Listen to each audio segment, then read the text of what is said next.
Estamos de volta para mais uma aula do nosso módulo de História do Cristianismo. E nós, na aula passada, tivemos uma breve introdução, colocamos o contexto histórico, comentamos sobre a chegada da plenitude do tempo. E agora nós vamos iniciar falando sobre a historicidade de Cristo. Nós sabemos que o cristianismo é uma religião histórica e não pode existir sem o Cristo histórico. Muitos historiadores e muitos teólogos fizeram a alegação que o Jesus histórico é distinto do Jesus da fé, ou seja, o Cristo histórico não tem nada a ver com o Cristo da fé. Isto porque eles quereriam, com esta afirmação, negar a historicidade de Cristo.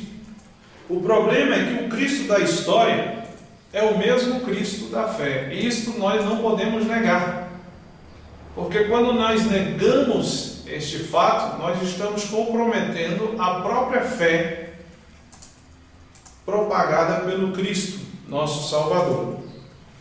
Felizmente, diante de tais negações, oriundas de uma teologia liberal e muitas vezes de um historicismo contemporâneo, nós temos fatos, evidências que nos comprovam a veracidade do Cristo histórico. E diante de tais evidências, nós não podemos fazer uma negação de tal historicidade. Alguns podem alegar, essas evidências são evidências cristãs ou evidências evangélicas, ou seja, fundamentadas no Evangelho, que não é por muitos encarado como um documento histórico. Não. Essas evidências não são apenas evidências evangélicas. Nós temos historiadores pagãos que testemunham a historicidade de Cristo. Um deles é Tácito. Tácito, já no primeiro século, traz um relato sobre a origem dos cristãos. Ele vai dizer que o Cristo, ou Cristos, sofreu a sentença de morte sobre Pôncio Pilatos. Então, Tácito é um dos primeiros historiadores pagãos a mencionar Cristo. Nós também temos Plínio, que quando governava a Bitínia, por volta de 112, solicitaram orientações ao imperador Trajano sobre o que ele deveria fazer com os cristãos. Detalhe, ele dizia que um verdadeiro cristão jamais renegaria a sua fé. E nessas cartas, nesses escritos de Plínio, governador da Bitínia, lá no início do século II, mais ou menos em 112, ele elogiava a vida moral elevada dos cristãos e informava aí nessas cartas que os cristãos cantavam hinos a Cristo como se cantassem para um Deus.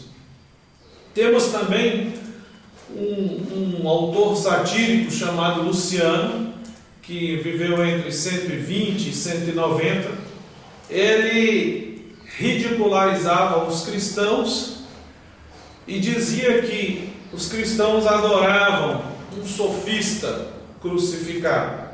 Além desses autores, nós temos uma obra de Seutônio, intitulada Os 12 Césares, e nesta obra, no capítulo onde ele fala da vida do imperador Cláudio, ele comenta que os judeus foram expulsos de Roma por causa de distúrbios a respeito de Crestos. Esse Crestos, todos os historiadores concordam que é o próprio Cristo, e que foi escrito como Crestos por causa de um erro gráfico. Além desses testemunhos, nós temos testemunhos judaicos da historicidade de Cristo.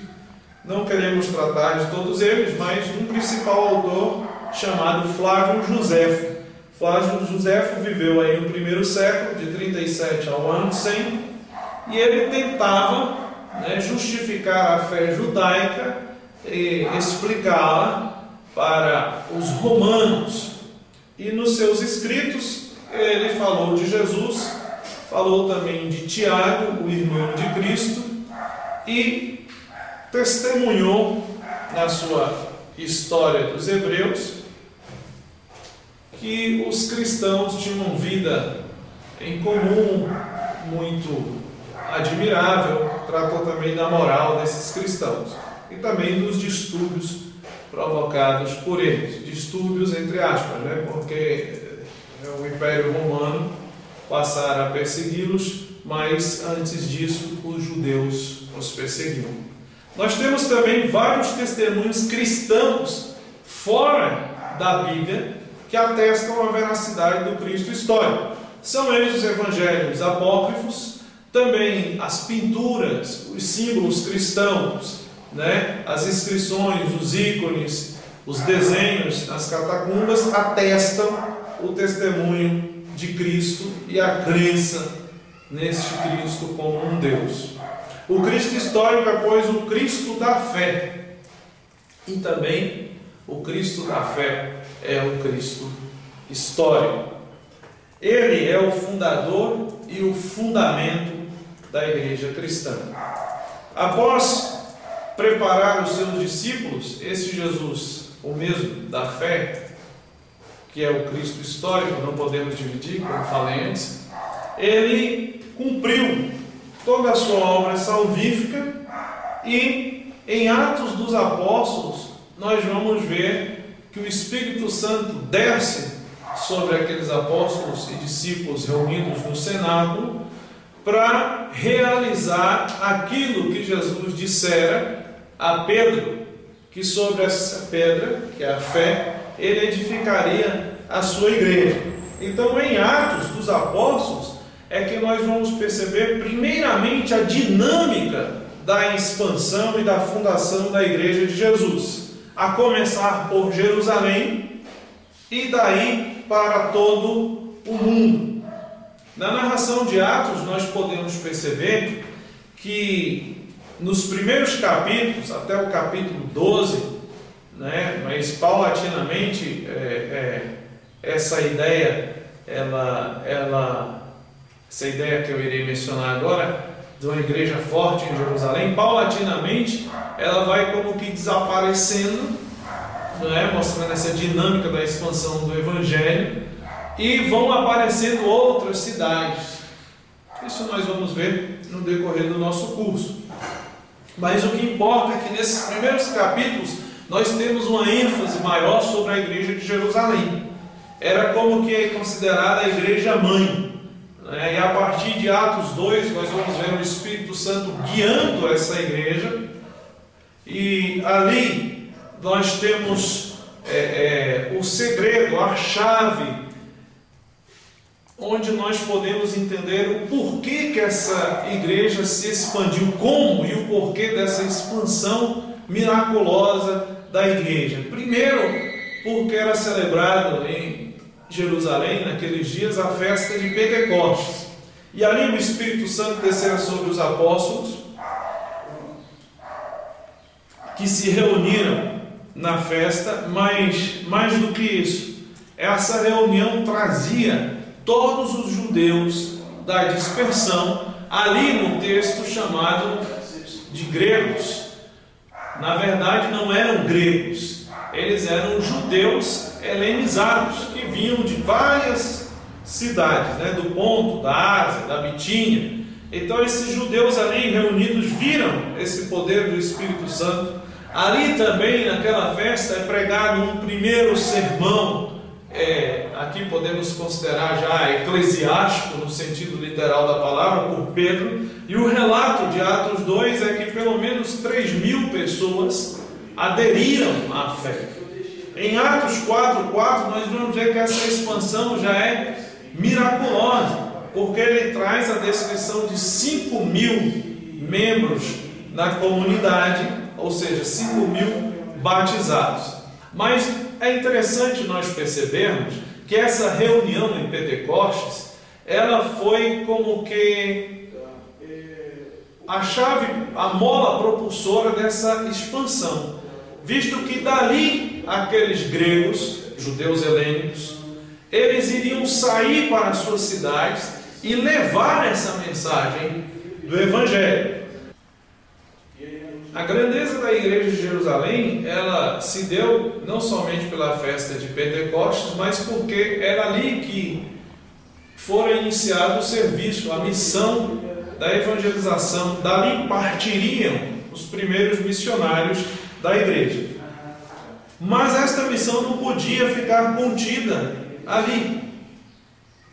Por isso vai nascer o quê? A oposição. A oposição vai logo surgir em Jerusalém. Parece estranho esse fato, mas Jesus morre em Jerusalém, Jesus institui ali a igreja, ele é o fundamento e o fundador da própria igreja, derrama o Espírito Santo, mas a sua ordenança, a sua ordem é de que essa igreja não permaneça ali, ela seja o quê? Ela seja levada ou ela chegue a outras nações. E nada mais sábio e nada mais poderoso do que a festa de Pentecostes como um meio para essa expansão miraculosa da igreja. Mas como eu disse antes, esse crescimento não ficou sem ser notado e não ficou sem oposição. Logo surgiu perseguição, surgiu afronta, surgiram empecilhos. E os primeiros a perseguirem os cristãos nessa história primitiva da igreja são os próprios judeus, a partir do organismo político eclesiástico chamado Sinédrio. O Sinédrio, não sei se vocês sabiam, era um órgão estatal eclesiástico. Por quê? Porque Roma permitira ao Sinédrio supervisionar a vida civil e religiosa do Estado. É por isso que os soldados do templo, é por isso que as taxas cobradas por Roma vão passar ali na Palestina pelas mãos de alguns líderes religiosos. Desta perseguição do Sinédrio à igreja, nós vamos ver o relato em Atos do primeiro martírio cristão. Em Atos 7, nós nos deparamos com a história de Estevão. Na pessoa de Estevão, a igreja vai ter aí o primeiro mártir. Esse primeiro martírio é importante porque a partir dele nós vamos ter a dispersão, a fuga de diversos cristãos que estão em Jerusalém. E eles, nessa fuga, além daqueles de Pentecostes que vieram de outros lugares, nós vamos ter agora a dispersão para outros territórios. E a partir dessa dispersão, com o martírio de Estevão, é que nós vamos ver o Evangelho disseminado entre os gentios de forma mais intensa. Isso se torna mais claro a partir do capítulo 10 de Atos dos Apóstolos, quando Pedro chega à casa de Cornélio e ali o Espírito Santo é recebido pelos pagãos da mesma forma que descera sobre os apóstolos em Atos 2. Mas esta perseguição que começou com o Sinédrio, ela não parou com o Sinédrio. No próprio livro de Atos, na história de Lucas ali, da igreja primitiva, nós vamos ver que não somente o Sinédrio, mas agora também o próprio Estado vai começar a perseguir e a matar os cristãos. Um exemplo disso é o de Herodes, que receberam o seu cargo das mãos de Calígula, imperador maquiavélico, por sinal, e este Herodes mandaram matar Tiago. Isso nós vamos ver no início do capítulo 12 de Atos. No ano 62, o outro Tiago, o Tiago, irmão de Jesus, também é morto. E assim, sucessivamente, a perseguição começa a ficar mais intensa. Até mesmo Simeão, que sucedera a Tiago como líder da igreja de Jerusalém, ele é perseguido e também foi martirizado. O Evangelho, então, já em Atos dos Apóstolos, após a perseguição e o martírio de Estevão começa a chegar aos gentios. No capítulo 11, nós vamos também ver outro exemplo dessa expansão do Evangelho no meio dos gentios, quando nós percebemos uma visita de Barnabé a uma comunidade, e lá cristãos oriundos de Chipre e de Cirene já haviam evangelizado, e a expressão de Barnabé é que, colocada pela caneta de Lucas, é que ele vira a maravilhosa graça de Deus. Ainda tratando da expansão da igreja, nós vamos ver que essa primeira dispersão, ela leva o Evangelho até a Espanha e a diversas regiões. O interessante aqui, por curiosidade, nós temos que tocar nesse assunto, é sobre a obra e a missão dos apóstolos. Muitas vezes nós pensamos apenas em Pedro ou em João e nos esquecemos dos feitos dos outros apóstolos. E aqui eu queria tocar um pouco nisso, seguindo o texto de Justo Gonzalez, quando ele trata sobre os apóstolos, seus feitos e lendas. Nós sabemos que Pedro, provavelmente, o apóstolo Pedro, fora martirizado em Roma, sob o império de Nero. Mas em relação aos outros apóstolos, é interessante e curioso lembrar que nós não temos tantos relatos sobre a obra evangelizadora e missionária dos mesmos. O que nós temos também em relação a isso é considerado como lenda. Mas algumas lendas, por exemplo, como é a história do apóstolo Tomé, elas trazem atrás de si algumas verdades, não é? Por exemplo, a ideia de que Tomé chegara à Índia e fora contratado por um dos reis chamado Gondofares, e este rei queria construir um palácio, e este palácio, no seu entender, deveria ser esplendoroso, e procurando um arquiteto para construí-lo, ele se depara com o